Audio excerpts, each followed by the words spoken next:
dink hy ry in die Vrystaat. Ja, ander so nie, is net vlakte op vlakte op vlakte.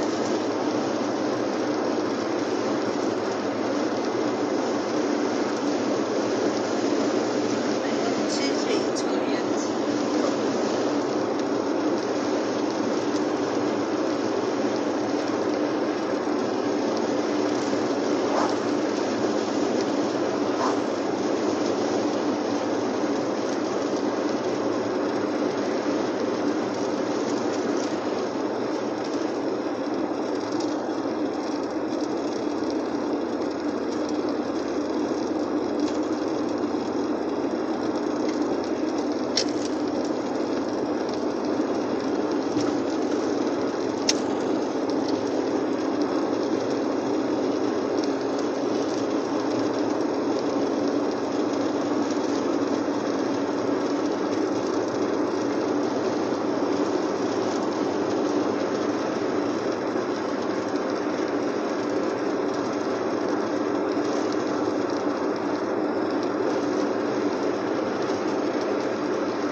Al wat jy herinner, jy is nie in die Vrystaat nie.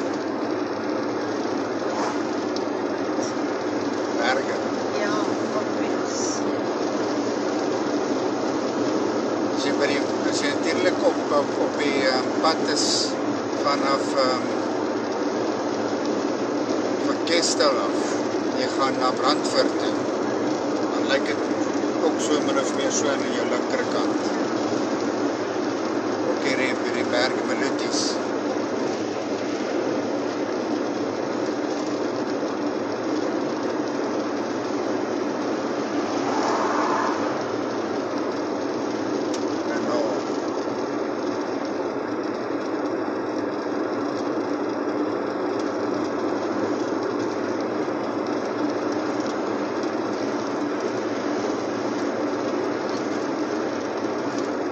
Dit is wat relatief stil, wonder ek nou waar het al die baie karre vandaan kom, ons net die klomp karre wat op 'n sekere tyd vertrek het.